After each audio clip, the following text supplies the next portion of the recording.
I wish I had learned this truth many years ago. Be thankful for the days, good and bad, out on life's road. All right, you've joined us now for another episode of Warrior versus Zombie, and you have an opportunity here to be introduced to a true warrior in my book, Mark Weber, and we'll be talking to him in a second. But let me tell you a little bit about Warrior versus Zombie, and also give you a little bit of a thumbnail of Mark Weber that I know, and then he'll get a chance to share with us a little bit of his perspective on things, and we'll talk about that. So first of all, as Warrior versus Zombie, we know that success is a journey. It's not a destination. As warriors, we all have a history. We have a history of ups and downs, wins and losses. We have all of those things are part of making us what we are and building a foundation for our path forward. We all battle our inner zombie as well as those that are thrust upon us. And on Warrior versus Zombie, warriors aren't just people who go to war on the battlefield. We are warriors that go to war on the battlefield of life. So I talk to entrepreneurs, artists, health professionals, literally everybody from every walk of life, because we all have our inner zombies, and there's warriors around every corner. And I found a really great one to talk to today in Mark Weber. Let me tell you a little bit about Mark Weber. He's a warrior on every level possible that I can say. He's always had an interest in electronics. For those of you that are into technology or using technology, which probably is everybody in the audience, you've all had your own journey with regard to electronics, technology, but Mark's goes back as far as mine. We're close in age, so it goes back as far as mine. He's always had an interest in electronics. When I look at his background, he started in high school, and knowing again the vintage that he is, that high school time is a lot different than electronics, I'm sure, in high school today. He cut his teeth at Radio Shack, if you remember what that was.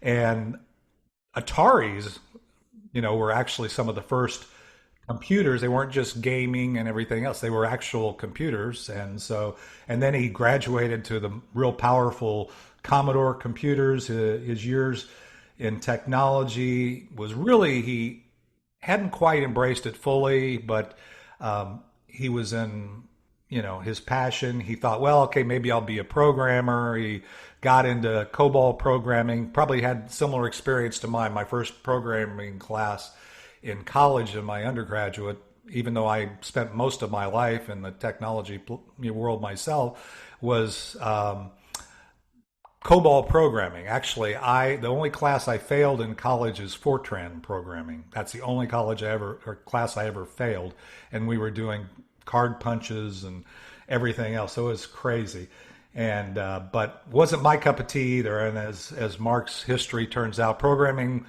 wasn't it either for him. But the cool thing is I met Mark through networking, and as you know, run Richardson Plano Networkers, and Mark is a serial networker too, even though he's a technology guy, which is kind of cool. And through his networking, he got kind of hooked up doing some insurance for a while and kind of realized, yeah, that's not it either. And then he moved into customer support through networking, got a job at Baylor. We have a connection there because one of my biggest clients and greatest friends, a guy by the name of Joel Allison, who's the CEO of Baylor, was there. So there's interesting intersects with all the warriors in the world, I think. So he was there doing corporate software, real innovative things like Lotus 123. I remember that, and Microsoft Office products, which are still around today, but it wasn't like Microsoft Mail or whatever, MS Mail. It was CC Mail, and it was just email in general, because at that point that was a new thing. But Mark was on the ground supporting, doing those kinds of things. Basically, he had the experience. He actually also has another intersect, because in my world, I was doing large-scale outsourcing, and Mark was working on in a position at Microsoft, which was a great move, but they were doing things that I was actually putting the deals together for, was moving jobs offshore and outsourcing. And he got kind of, his job changed a little bit there and realized that, again, life is too short. And then moved from Microsoft to, if you know, Microsoft Partners. And then he went to one of those partners. And then basically that wasn't working out too well, because in 2008, which we both have a common shared experience there, the whole world changed like it kind of is right now. And we'll talk about those kind of parallels. And he decided that maybe going back and getting a job wasn't the plan. And I think around 50 years old, he kind of decided, I'm going to go out on my own, especially after he went to this place called Best Buy, one of my favorite places, and looked at thinking about being a geek in the Geek Squad, and realized that he had a lot more skills and capability than they did. And so, that's what warriors do. We learn, we are self-aware, we realize what we are. So anyway, I love telling Mark's story because, again, he's a warrior in my book. But I'm done talking. I need to ask Mark to weigh in and tell me how much of that I got right and wrong, and just tell me how you're doing today. The world is kind of upside down, Mark. So, Mark Weber. Yeah, thank you, Dave. I've been thinking about all the things you just said and so forth, and it's been a journey. It's interesting to notice the parallels and the intersects and so forth. And I've been trying to kind of put that all together. If somebody were to ask me, well, what'd you study in school? I was like, well, I started off in electronics, but I ended up majoring in business management. So, technically I wasn't a programmer. I wasn't an electronics specialist. I just had it as a hobby and always enjoyed doing that. And like you said, when I hit the point in 2008 where, you're doing a great job, but we don't need you anymore, I just like, okay, this is a new chapter. I'm at that age that, what do I have? I haven't had to go to my boss and ask any questions in a while. I know what I'm doing. Microsoft may have taken the jobs offshore, but they left all the customers and all the users here, and the computers are under the desk, and good luck climbing under the desk from offshore. So there was an opportunity there. I realized after talking to Best Buy that they didn't have the book of certifications that I had. I had gone through hardware training. I'd gone through Microsoft training. I had gone through Cisco training. I had gone through all the pieces that make up what you use. And I had that in my mind. I don't ever have to point to another specialty and say, how do I do that? I know how it's done. It's interesting for me to get out in the field and run across somebody that's installing a router or something. And we have this discussion about, what he's doing and what kind of equipment and so forth. And they pretty much, when they get to a green light, they think, oh, good, it's a green light. I'm ready to go on to my next customer. I'm like, well, have you tested anything? Have you told the customer what the wireless password is? Simple things like that. And there was just this wide opportunity to help customers. I feel so much sympathy for the average user as to what do they need. And so, 2008 was the aha year where I say, okay, I don't need that boss anymore. I can do it myself. And found one of my friends told me about networking, not the computer type of networks, but, getting out and meeting people and various groups and so forth. And that was another aha moment when I got out there and started meeting people, because the part about programming that I did not like, it was too isolated, sitting in the cube 8 hours a day, typing. Oh my God, please, no, don't make me do this all day long. I can't do this. But, interacting with people I enjoy. And when I went to Baylor, they mentioned, well, you have a way of answering questions without using all the jargon and acronyms and putting people down. I said, no, I don't. No. Questions are questions. You just answer the question. You always meet the level that they're at and approach approach the customer at their same level and make it easy for them and answer the question. Yeah, that's actually, let me interrupt you for a second because, you don't realize probably, or maybe you do, you've hit a number of brilliant things that you've processed and you process through yourself, through your own journey that kind of give us a lot of insight. And I know when we're some of the segments that we'll get into, we'll talk about not only, why you're doing what you're doing and what you're doing today, but also kind of where you're going.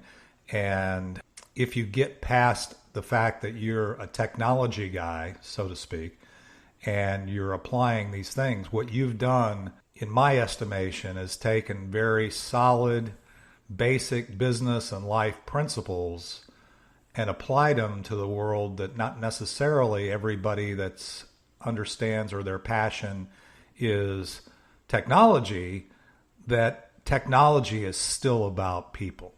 Technology is still about relationships.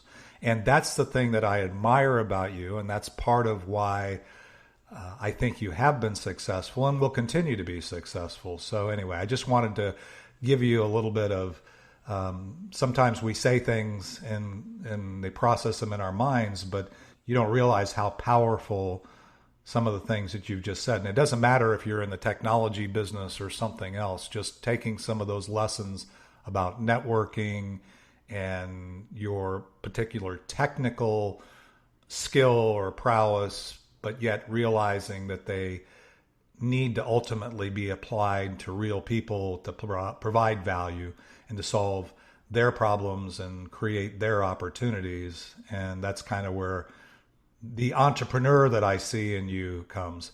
So let me kind of segue for a second, because I do want to, we can come back to any of your story that I missed, because you've got some, and we'll have a minute there.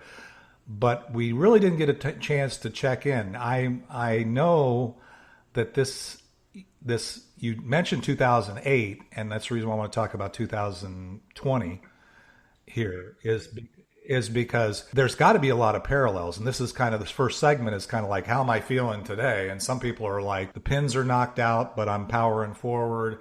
Some people, a lot of the warriors I talk to say, hey, infinite opportunities right now. But how do you feel about what's going on right now? Well, I'm working from home these days, aren't you?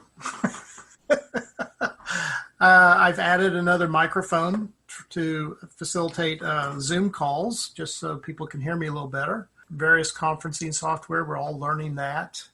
We're learning how to be secure in that software. And I was the only one working from home.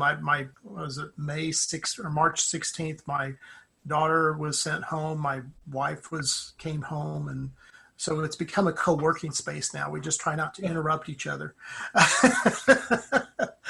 Yeah, I jokingly say, because I'm the same. I'm the same way. I mainly work out of my home office, although I'm hardly ever here. But when I work here, I pretty much have free run of the place, and now it's a co-working space.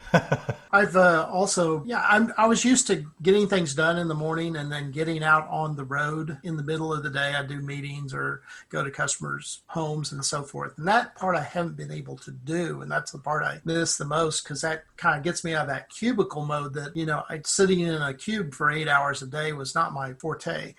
But, meeting people and having that human interaction was what I enjoyed about tech support, and just having a conversation with people and solving problems and things like that. So how do you get that fix in this environment? Well, now I do remote support via, I use a lot of quick access or quick assist in Windows, TeamViewer, and some other tools that we remote in with people. As long as they can get to the internet, I can help them out. Sometimes I even use FaceTime, or Messenger or something to show me the back of your computer so I can see where things are plugged in and try to help them get connected to the internet. It was interesting doing a wireless setup one time through Facebook. It takes a little more time that way. But so those type of opportunities or challenges are interesting. I did back in 93 when I got into tech support, it was all phone. There was no remote. There was no visual. There wasn't any internet yet. It was all just kind of manuals and books and training. So you had to know what to call things on the screen and verify what people were clicking on and things like that. It was somewhat challenging. It was somewhat time consuming too. It saved a lot of time once we could actually remote with customers and move the mouse for them or show them things. And along the way, manuals quit being produced and more of the material became online. So I'm fortunate. I feel very fortunate that we're at 2020. Versus 2008. 2008, we barely had cell phones. We barely had high-speed internet. Streaming wasn't even really mainstream yet. So there's a lot of things we should be thankful for that we have now that we didn't have then. So that's been a blessing. The part I have enjoyed is being able to work from home. It hasn't impacted me as much as other professions where you have to be there. Mm-hmm. But it makes you more appreciative of the people that do have to be there and what they've had to do to continue working. Yeah, that's actually, you used a couple of words there that I always love to hear is grateful and appreciative. And regardless of what it is, one of the things I've resolved and reminded myself and try to remind everybody going through these times is that we still need to be thankful for what we have. And if we mm-hmm. get to be grateful and to have gratitude actually counteracts the stress that we can all experience when things are out of our control. But being grateful and reminding ourselves of the things we still have. We still have our families. We still have our relationships. We still have the ability to earn money. Maybe it's more or less right now than it was before, but we still have all of our connections to source and the things that we can be thankful for. So yeah, I love hearing, and again, it always comes out in a warrior conversation. It's a warrior thing, is that no matter what we're struggling with, we always have to get grounded in what we're thankful for. So, and I appreciate it. Yeah, it's good. That's a great kind of attitude. Well, before I in this segment, is there anything else about today that you'd like to share? You'll have an opportunity to share that maybe in the context of where you are, but in this time that we're going through, any particular nugget that you've learned in this segment? Yeah, there's a couple of things that I've been through, a couple of unemployment type positions, where you think, oh my gosh, it's dark. I don't know how I'm going to do how am I going to survive, And then when you go through that process and you come out on the other side, you tend to end up in something that you fit better in, where you come out better for that experience. So the last one or two times I was unemployed, it was kind of like, okay, where are we going next? It wasn't a fear factor. It was more of okay, we're going to change directions here. Where are we heading? And just that willingness to be open to other things. You don't need to fear it. You need to just embrace it and say, okay, there's something new coming along here. I haven't done it before. And then you look back at it after it's occurred and you go, that really worked out well. I wasn't even thinking of that. And, I did a little placeholder in insurance, but, that was kind of while I was taking some courses at night, getting towards computers. And then, got rediverted into computer and tech support and so forth.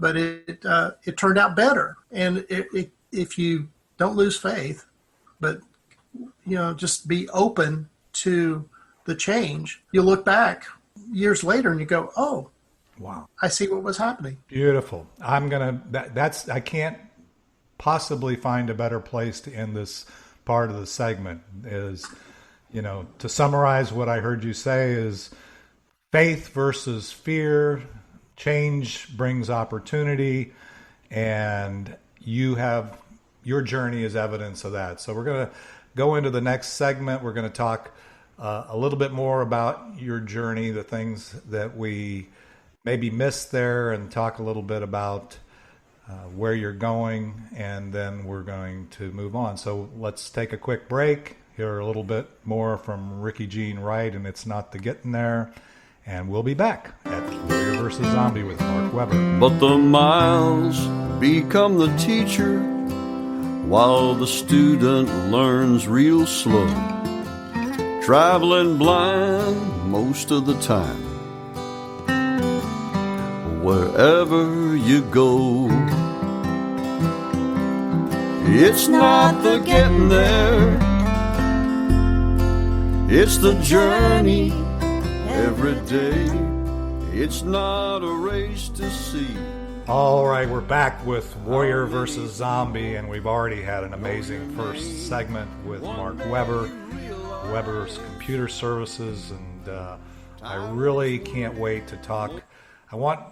We got into a lot of topics about Journey. Mark and I both have some history to talk about, so we get inspired by that, and we had a good conversation. So if you missed that, you need to go back and listen to that. But now that you're joining in, we're going to talk the high points and the low points and just the biggest zombies we've overcome in this journey. So Mark, why don't you share a little bit more of your journey, kind of give us a thumbnail of where you've, the major points, whether you've kind of talked to them, maybe give us a little color on some of the things, whether it's my introduction or whatever.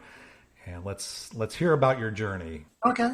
So always had the interest in electronics and kind of made a path. I kind of break it into about 5 years in retail, about 5 years in insurance. And then from then on was around computers. But the biggest thing to overcome was the mindset of working for myself versus corporate. So you just have to think differently. When it's all you don't have that net. So and when I talk with people, you can tell the ones that work for themselves, and you can tell the people that work for a company. And the people that work for companies always talk about their time off and their vacation, and what they have coming up, and all the details of that. But if you talk to them about, well, if if they lost their job or something like, what else could they do? They want to talk about their titles, or they want to talk about what they had earned and stuff like that. And I always start drilling down on, well, what are you passionate about? If you had the ideal job, what would you do? What do you enjoy doing the most? Sometimes that confounds them. They don't know how to answer that. It's like, well, I got to make a living. I said, well, what are you good at? Take all these titles and boil them down to what skills do you have, and figure out what needs can you meet that people have, and figure out what that's worth that they can pay you for.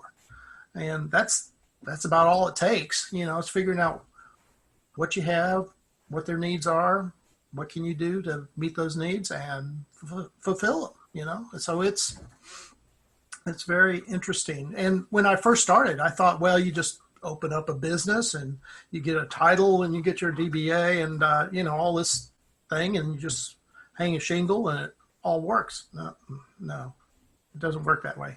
You have to start meeting people. You have to start getting your name out there. You have to start building an audience. And so that's the other challenge. So you figure out what your passion is, then you got to figure out, how do I toot my own horn? Or how do I get myself known? I tell my kids, I say, well, you go to school and you get what you know. And then it gets up to who knows you. And that's kind of where I'm at in my life. Who knows me? Who knows of my work? Who knows the quality? Who refers me? That's a lot of my business is done through referral. So it's kind of two parts. You have a mindset, and then you have a kind of a change from introvert to extrovert, because you have to get out there. But it's possible, and we kind of flip between introvert and extrovert a lot of times. But you don't have to fear it. You get better at it with practice. You go to enough meetings, you learn how to do I did a 10-minute spotlight yesterday at the drop of a hat. You should always have that available to you, that you could always talk about what you do for 10 minutes and keep people interested. If I don't keep myself interested, I wouldn't be doing it. So let me ask you this, because all of that's pure gold. And if anybody can learn some of these lessons, again, a lot of times we think, okay, it doesn't really apply. Or if we, like you say, if we've been if we have a captive network because we're in an employee structure or a corporate structure, you don't have to think about that. We have a lot of people in this environment, as you were when you were 2008, when you were coming out of having a job or various jobs, and as I was in 2005 when I retired, and all of a sudden you wanted to build your name, build your reputation, and it's obvious. I mean, again, being a leader in Richardson Plano Networkers, East Dallas Networkers, I know you know a lot about networking, and that's part of why we have such a strong bond, is because we're both out there trying to serve people and and you've learned those things. But let me ask you, this is personally, okay? So you're also a very resilient guy, and one of the things as warriors we kind of gloss over is in our journey is the things that really rocked our world, the things that really, we had to take a step back, and at the time realized that we had to power through them. Along your path, I mean, you mentioned some things like, job loss.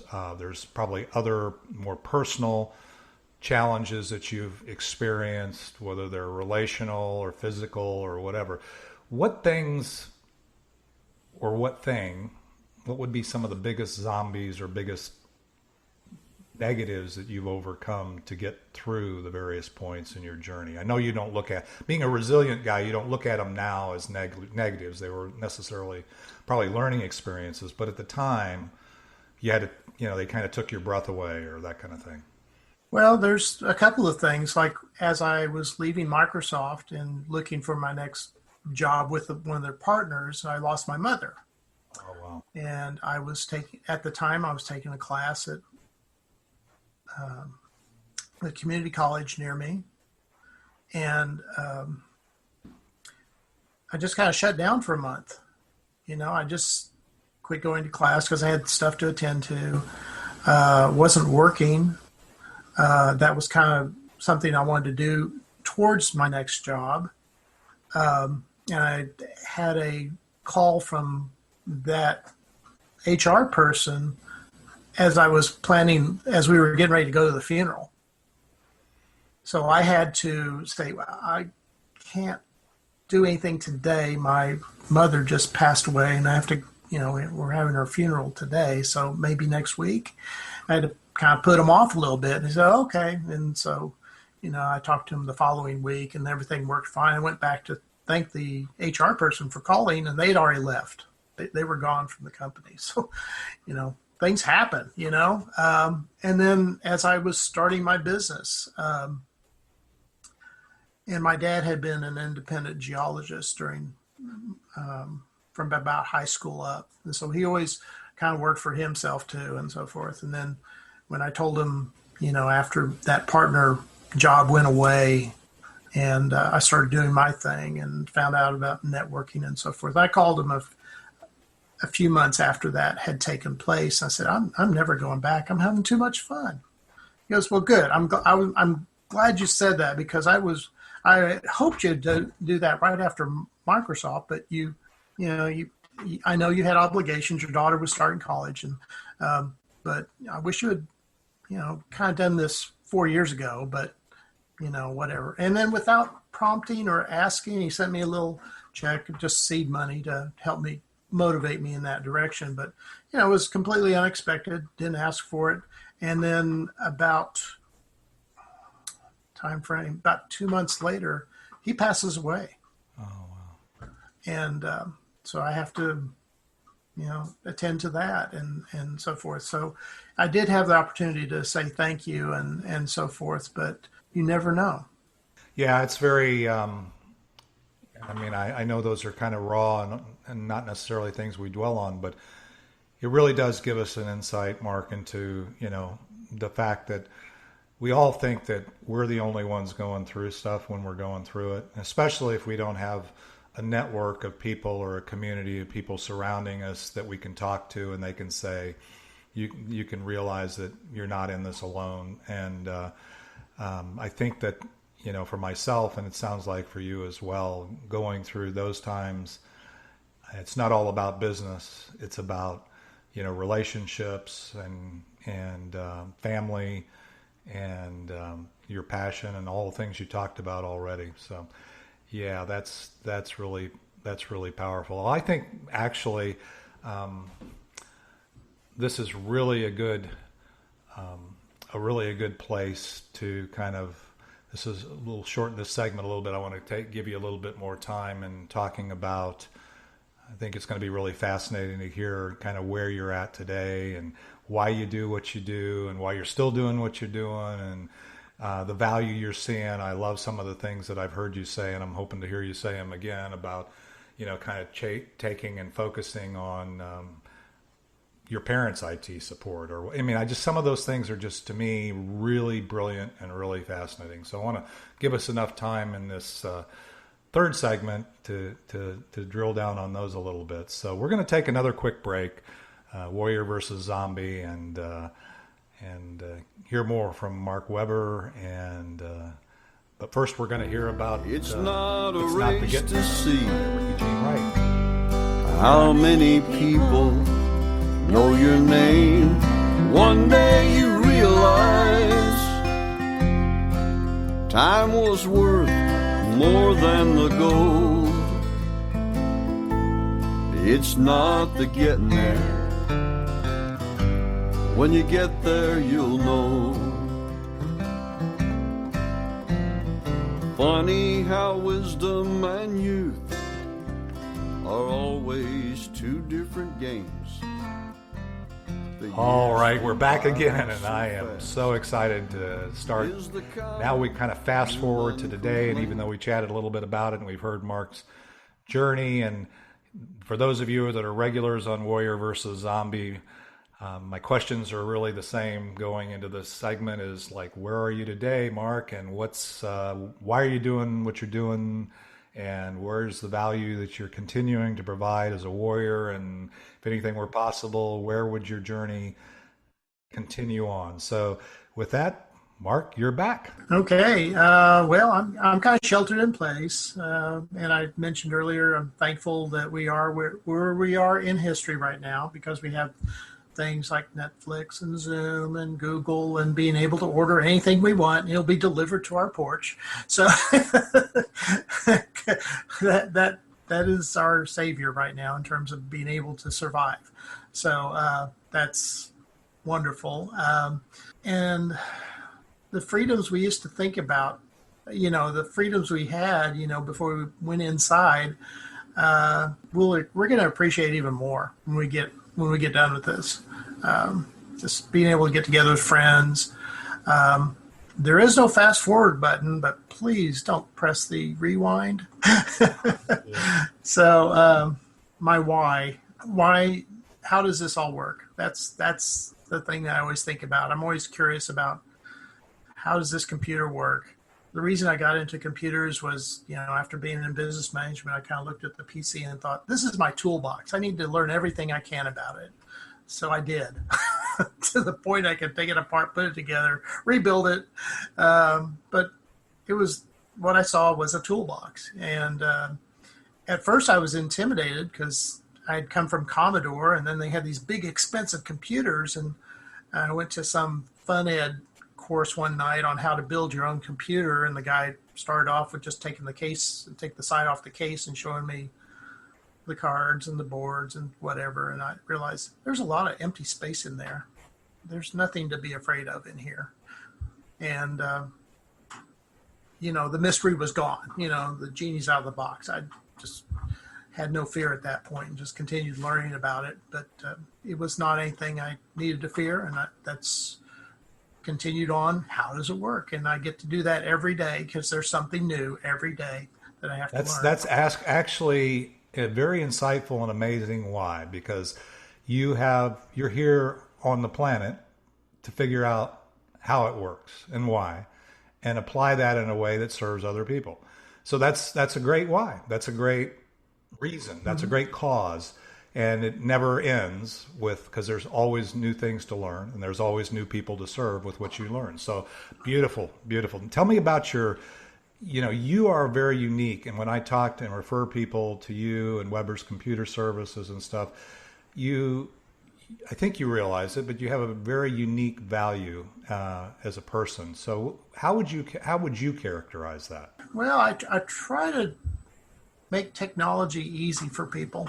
I want them to be able to use it safely, not be a danger to themselves, and not be afraid of that box. It doesn't help that they don't print manuals anymore, that, everything's online. But when I need to take apart some laptop, fortunately somebody else has strapped a camera to their head and taken apart that laptop, and it's sitting out on YouTube.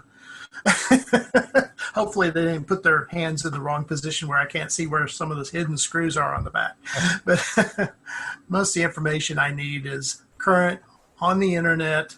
By the time it hits a textbook, it's obsolete. So you have to be nimble and be able to find what you're looking for. Sometimes we repackage old technology with new labels, thin clients versus dumb terminals. That's just a repackaging. So sometimes the acronyms get reused again, and I have to keep them all straight in my head. So, but it's all fun if you let it be fun, and I don't want it to be people fearful of it. I try to keep my pricing fair, competitive, reasonable, where they don't really have to worry about, I need to call Mark. He's that's going to cost me an arm and a leg. No, it's not going to do that. That's actually beautiful. I mean, actually, my assessment of why I refer people to you is really because you are very relatable. You do understand that people who aren't making a career out of knowing what you know, you need to speak in their language, and you do. And you also you lower the barrier. A lot of technical folks want to impress you with all the acronyms and the things that they know, and want you to make sure that you feel fearful enough that you never try to do it yourself, or never try to, and you break that down. And I know that sometimes you might think, people might think, hey, he left money on the table because he didn't charge me for this. But the best technical support, whether they're computers, whether they're auto service, whether they're home maintenance or HVAC, I don't care what you're in, where you know stuff that your clients don't know. One of the values I think you have is you have the empathy, and that people are fearful, and you've made that, just like you said. Your intention is to remove that barrier for them feeling comfortable, whether it's engaging you or asking for help. And I think that's, again, a beautiful thing. And that's probably one of the things you have. And lately, in addition to doing what I do with computers, they may express, I need this flat screen hung on the wall. And I go, and I'll pull out my phone and pull out my handy person, and or I need this cabling done, or I needed this server, or there's some other specialty that maybe I don't do. One of my other networking guys, we like to challenge each other. I need a bricklayer. Somebody that you don't run into. I've got one, So we play stump the referral, and see who we know. And I freely share those people that, I've got some people that take care of to-do lists, and people that help organize and things like that. I freely share those people with some of my customers and say, I see you have a need here. Here's 3 people you can call for that. And just continue to, I want to help them with some of their other needs besides just computers. So, and the last one here is really, given we're both made a pivot around the age of 50, and so, which, is kind of one of my favorite demographics, if you will, and people to talk to. I love millennials and that are just getting started on their first journey or their first leg of their journey. And you obviously have had several legs of your journey. And, as I always say, if you're not thinking about where you're going with, your future, your vision, where you're going, then your history becomes your destiny. And I know that you have aspirations beyond where you are or where you've been. But let me ask you the question: if anything were possible, what does your ideal day look like now? And maybe it's changed a little bit through this whole lockdown or whatever. Maybe not. But if anything were possible, what's Mark Weber's warrior journey look like as he moves forward from here? Well, right now, what I'm trying to think of is I have all this network of support people. I'm not really officially affiliated. We don't work for each other. But how can I put this together into a package that I could maybe offer people, or some way of, I refer out, but sometimes they don't come back as often.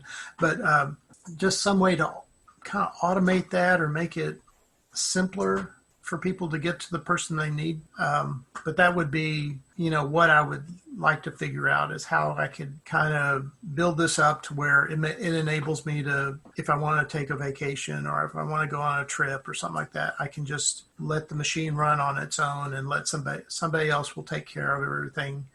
I'm using one of the technicians from Richardson Plano as kind of a backup person right now. He does a great job, but we don't have any formal employment or anything. He just has the same attitude I do. And he's had to relocate, and so he's rebuilding his brand and so forth. But we've worked well together. And there's some other people in the group that I've worked well together with. And some way to automate that would be my next challenge, is get it all working well and where people can call and they'll get to who they need. Yeah, one of the things you just said there, and you said actually quite a few things. I know a lot of times when we're talking, but I'm listening very intently. And one of the things you said is you want to have some freedom and ability to do what you're doing, but also do it in a way that it's not totally you're trading hours for dollars, and that you've Right. got some amount of, when you talk about automation, when you talk about network, when you talk about, it's not just employing everybody, although employment is a decent relationship, but in today's world, if you're aligned and you can kind of serve your clients, and I think that's brilliant. I think actually coming up with a service model, one of the things in the space that you're in with serving the end consumer, so to speak, or the small business owner or whatever, is unlike even small businesses that have multiple employees and or larger businesses even where they maybe have a staff of IT folks.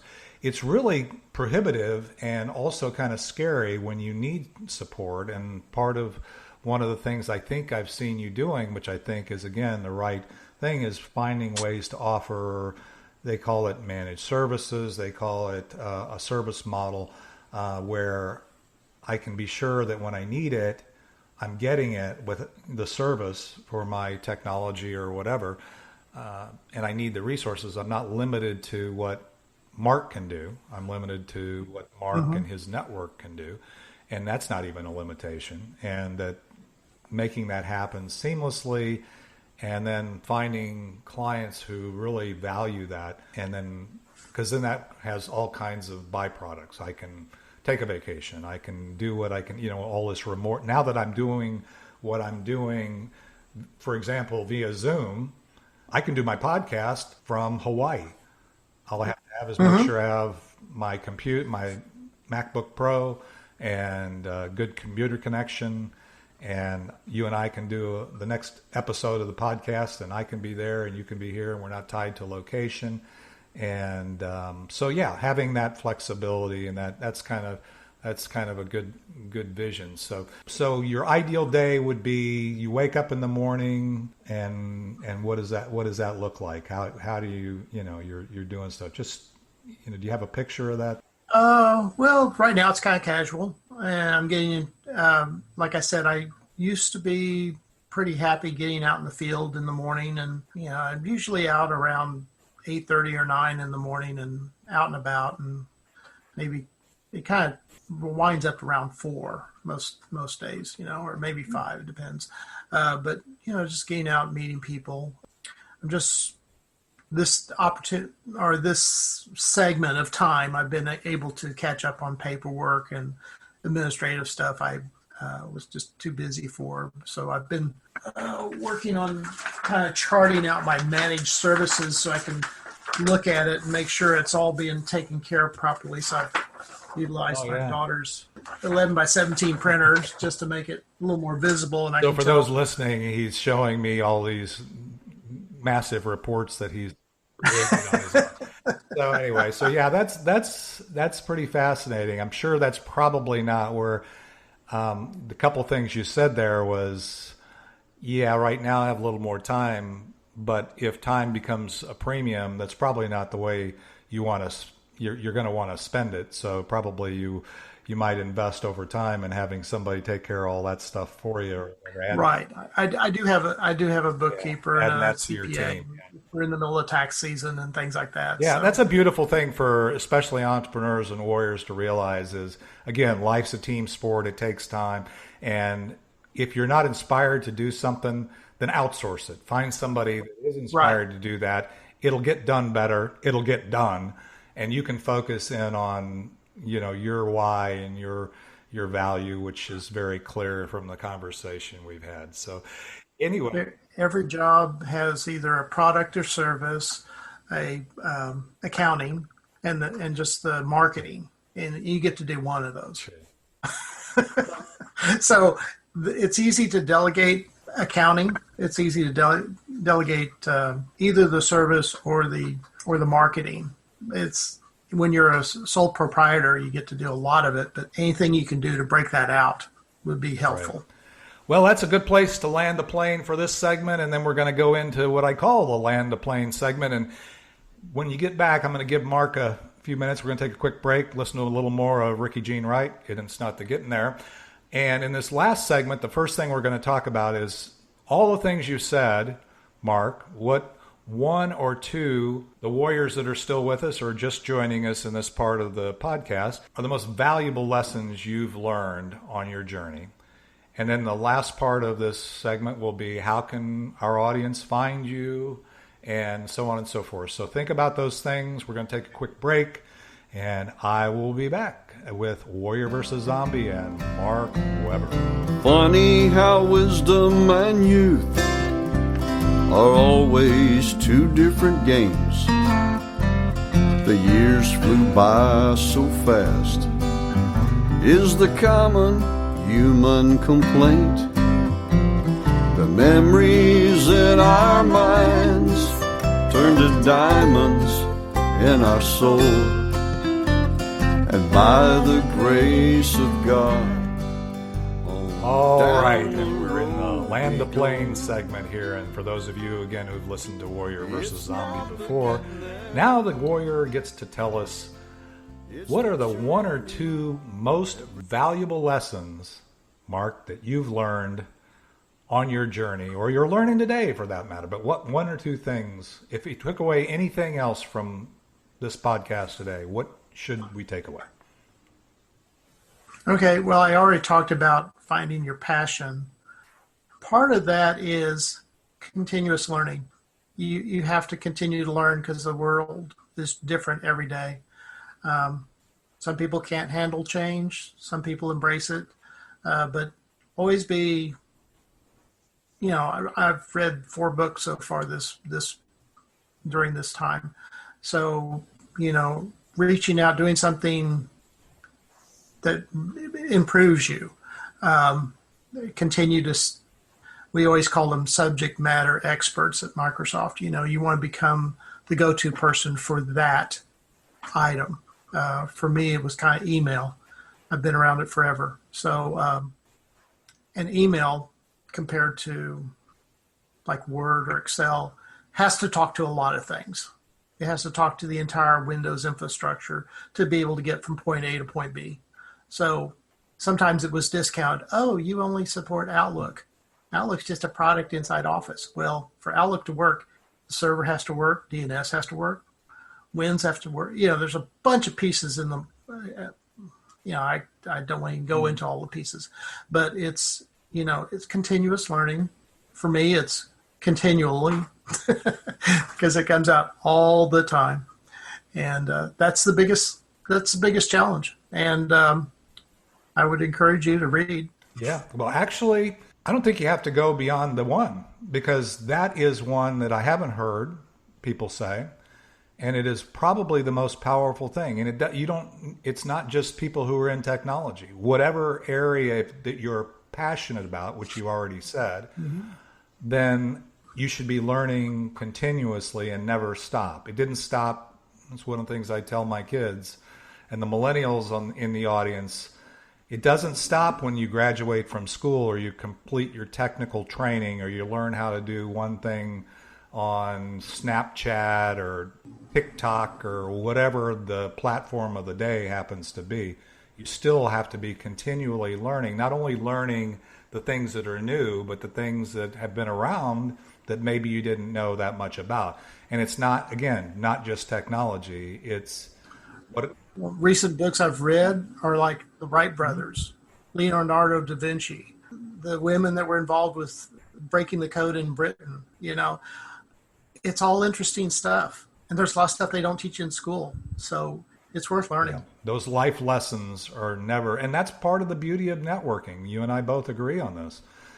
Networking is not just passing out business cards and getting to know somebody that you can actually refer business to. That's part of it, but that's not the main part of it. The main part of it is getting a relationship with somebody so you can do what we're doing right here, not necessarily have a podcast, but we can learn from each other. Every one-on-one, every interaction I have with everybody, no matter where they are on their journey, is a learning experience for me.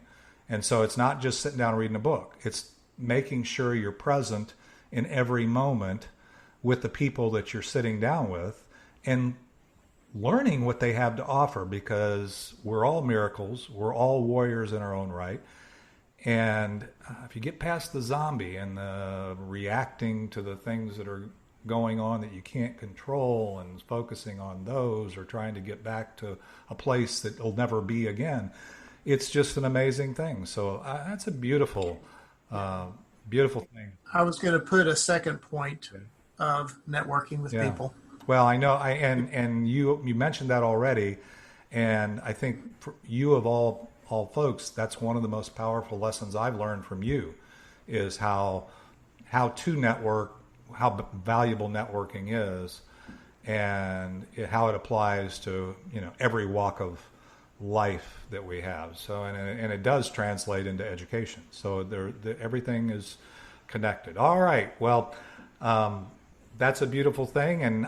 But you know what? You've had to have piqued our interest here, at least some percentage of our audience. So, Mark, how do we find you? How do we stay connected with you? How do we get in touch with you to talk about how you could help or how we could help you or whatever?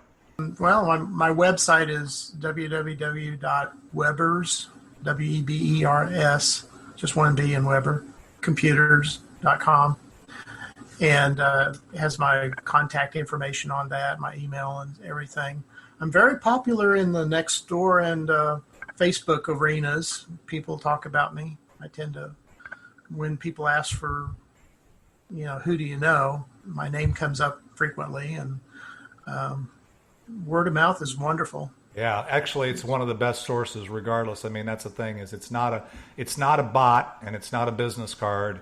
It's basically, like you say, the relationships, and that's one of the beauties. Now, you are in the Dallas-Fort Worth area, so right. If you go to your Nextdoor and recommend Mark Weber, you might be able to do that now, because Mark can probably provide remote support. So if you don't need somebody to show up at your house, which a lot of times right now people don't necessarily want anyway, I think you can take referrals there too. So go to Weber's, go to his website. Reach out to him. Mark is very easy to connect with and very responsive. And so I would, really strongly encourage you, if you're having some challenges here, if you just want to talk about, what you don't know, he's a guy that you can have a conversation, and he's only going to bill you for the value that he provides. That's one of the things I know about Mark, is he's more than happy to help you get to a point whether you need or want to buy his services or not. So go to his website, reach out to him. I know he's out there and doesn't necessarily spend all his time on Facebook or whatever, but I know he's on some of the social sites, so you can find him. But I think going to his website sounds like is is the best answer. So anyway, well, Mark, I want to thank you. Our audience thanks you. You've been an amazing inspiration, and that's the whole thing, is not as zombies, but as warriors, we're always looking for inspiration. And I don't need you to motivate. I don't need you to manipulate. I don't need you to market to me. I just need you to inspire me. And you've been an inspiration. Your journey's an inspiration. You're an inspiration to me, and I'm sure to the audience. And thank you for being part of our Warrior versus Zombie guests. And I think it's been amazing. I just wanted to pass along a thank you, because at one point I was just too busy during the middle of the day, and getting up to Plano with some road construction was an obstacle for me. And you stepped in and helped run that group flawlessly and beautifully. And, when I had a chance to come back after road construction and business cycle, everything's in great shape. And I thank you so much for keeping that group so healthy. Yeah. Well, I appreciate the opportunity. I love the group. I love you. I love the people.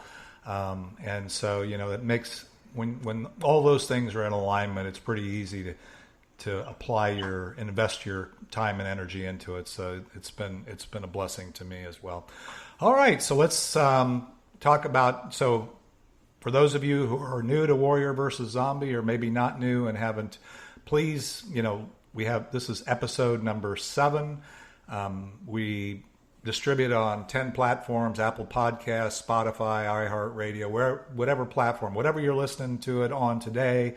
If you want to continue to listen it there, or you can go to any major podcasting platform and find Warrior versus Zombie. Even if you have Alexa, you can say, Alexa, play Warrior versus Zombie podcast from iHeartRadio, and it'll actually bring up the latest podcast there. So whatever you want to do, please listen, please download, please subscribe and share. We've probably got about 100 downloads. We're still relatively new, but growing very fast, and I'm excited about that. If you need to find me, or are interested in being a guest or getting more information, you can go to myvisionwarrior.com. There's a place there where you can schedule a virtual or a physical one-on-one, and we can chat and talk about you possibly being a guest. But anyway, I'm also on Facebook at My Vision Warrior, on Instagram at My Vision Warrior, and on Twitter at My Vision Warrior.